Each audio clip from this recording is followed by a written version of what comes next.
Hey everybody, it's Garm here. I'm coming to you on an early Saturday morning.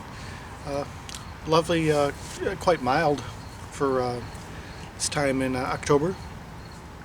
And wanted to come out and just talk about an artist a little bit. A series of albums from an artist I've been really enjoying lately. Tice Van Leer, I believe it's how it's pronounced. Having some assistance from the neighbor's hooch. And yeah, I've been listening to him for quite a few years now. Um, Probably, possibly better known for being in the group Focus. Composer, flautist, keyboardist, Tice Van Leer. Younger and older photos here, pictured with Jan Ackerman. Focus being a real interesting blend of kind of jazz, rock, classical, maybe even at times with Tice's flute in front, kind of superficially similar to Jethro Tull, although of course they're both very distinctive on their own, but just as a little reference point.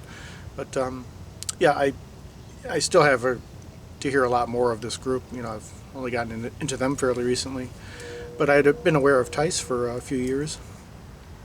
I believe he was born in 1948 in Netherlands. Came from a musical family. His dad was also a flute player, so he had classical background. Later on, got into jazz and other music, in his teens, and expanded outward. But yeah, this is again probably what he's a little better known for.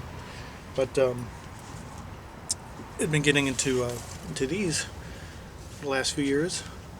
His Introspection series for solo albums that he had been doing kind of concurrent with the group, with being in Focus. Arranged and conducted by, let's say, Rogier van Artelu, who we've been a collaborator with for quite some time. And yeah, I got into this probably about, I don't know, 5 or 6 years ago. I found it out in Arizona, and had seen his records around here and there, and finally thought, oh, I gotta see what this is all about, because I would see it in various sections in the shops, so which intrigued me too, being considered many different things. And really, there's did several in this series, in the Introspection series, through the 70s, and it was a blend of his own compositions, Rogier's compositions, as well as classical pieces, mostly Baroque, Bach and others. And this is from 1972, and yeah, pieces by Fauré, Bach, and of course Tice and Rogier, and joined on here by Letty Dijon. I believe this is her pictured here, singing a beautiful voice, really without lyrics. You could say it's just singing syllables, really as an instrument, along with what they're doing. And it sounds, for the most part, to be a string orchestra with a little bit of woodwind, mainly oboe, which kind of comes in really nicely, kind of punctuating the music overall. And some piano and harpsichord, which aren't credited. I know he played keyboards, but I don't know if he was playing those as well on here. And occasionally Letty's voice is overdubbed, so she's kind of doing a call and response.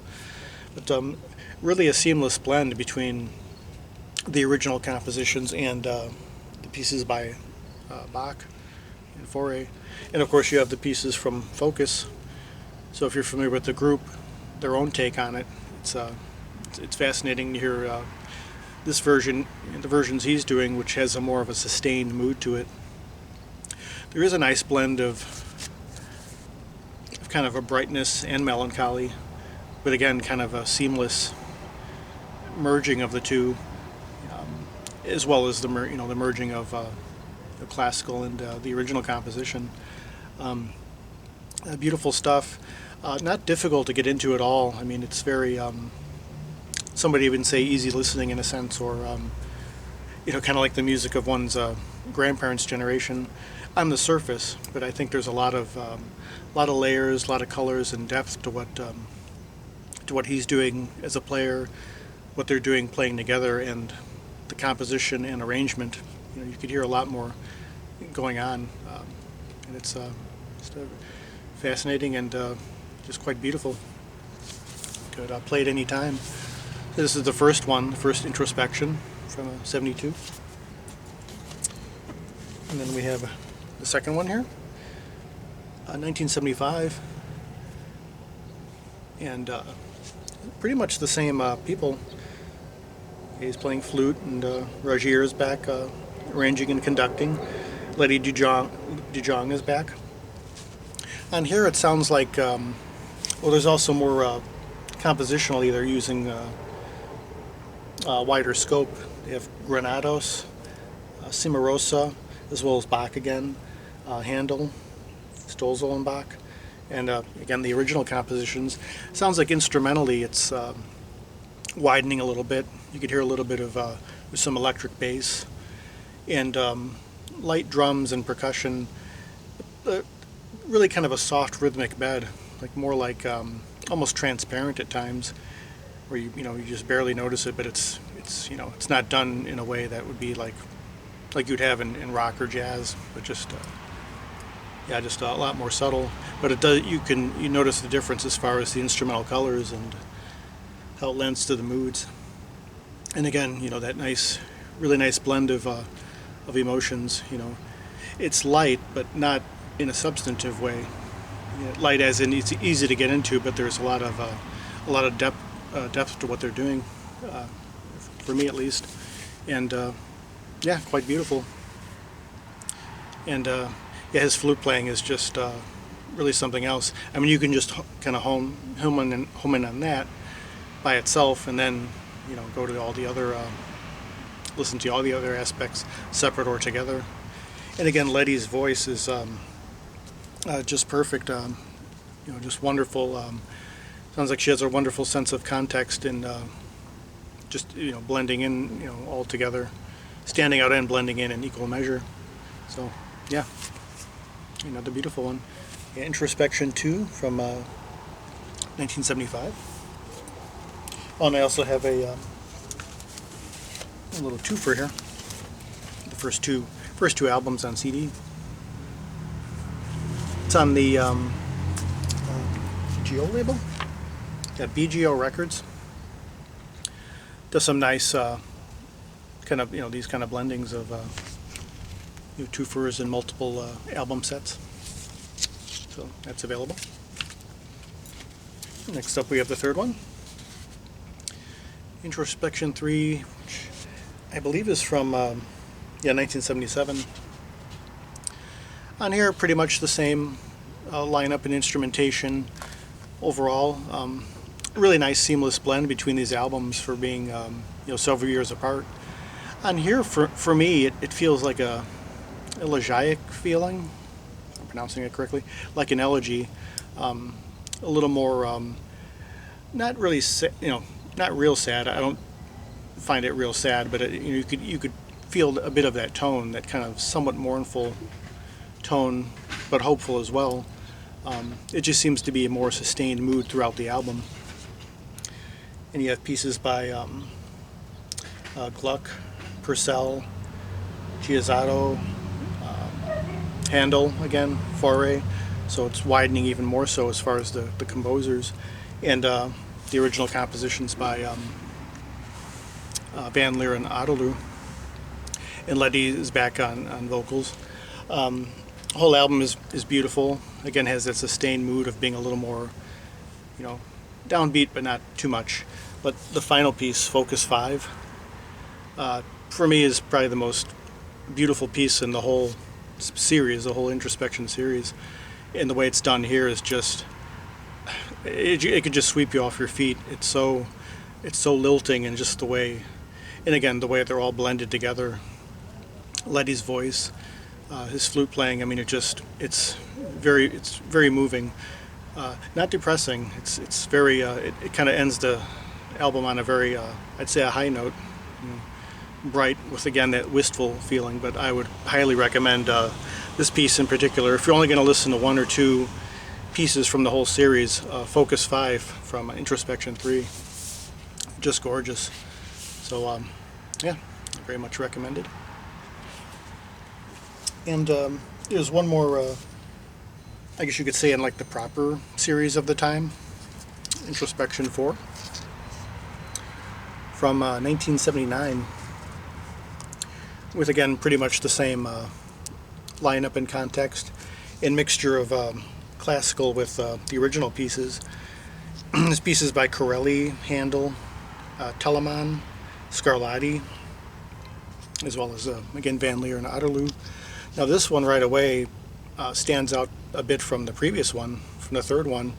Right away it really is like the clouds have parted, and it's already very much brighter, much happier right away. The first piece, Arcangelo Gigo from Sonata 5, by Corelli. Right away it has this brightness to it. I hadn't mentioned before, there's several from the title, Introspection, that were done by Van Otterloo. He composes each of these, and they're spread out throughout the albums. And those pieces, as you might expect, have a little bit more of a little more wistful, more reflective quality. Much of the rest is a little more a little more upbeat as far as tone, if not the tempo. Le Tango, probably one of the jazziest pieces on here, and probably the first one of that kind in the series that goes in that direction. And as the album goes on, it gets a little more reflective, not necessarily melancholy, but it quiets down a little bit, and it's kind of pausing to reflect a little more. At least that kind of has that tone to it.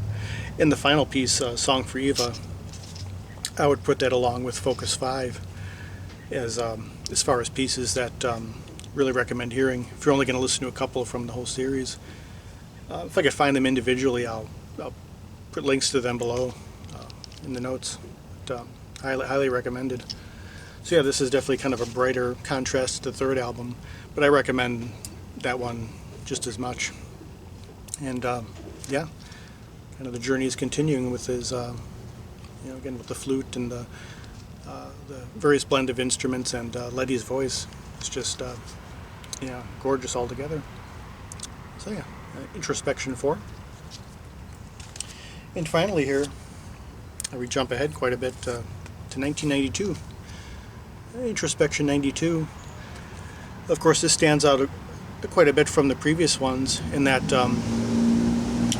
Van Otterloo had since passed on, the arranger and conductor and composer of some of the music of the previous ones. I think in 1988, very young, he's only in his mid-40s. So this is done as kind of a tribute to him from Tice. And one of the,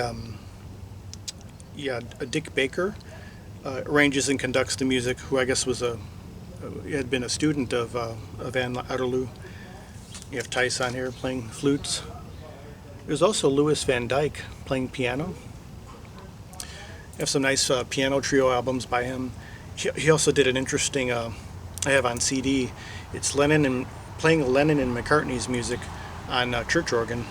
Very interesting. Recommend checking that out. And Letty DeJong is back on this, as well as more vocalists in general, making up kind of like a small choir. And on here, even wider mix of composers. You can see theme from The Deer Hunter is on here. And again, pieces by Bach and Mozart, Ennio Morricone. So this has kind of a grander, wider scope than the previous albums. Very cinematic, as you might expect, both in tone and the material. And the sound is, you should expect more advanced and maybe more clarity from being a later recording. And longer, of course, too. This is about 70 minutes. Roughly twice as long as at least some of the previous ones. And quite beautiful. Hearing him in a similar setting, but some years on, and kind of still continuing that story and that aspect of everything. Got real nice notes here. Read some of this. Who had written? He had written for the first album. What was his name? Yeah, William Doyes. So yeah, real nice snapshot of what was going on throughout the history there. Yeah, Introspection 92 is dedicated to the memory of Rogier van Otterloo. So yeah, beautiful stuff overall.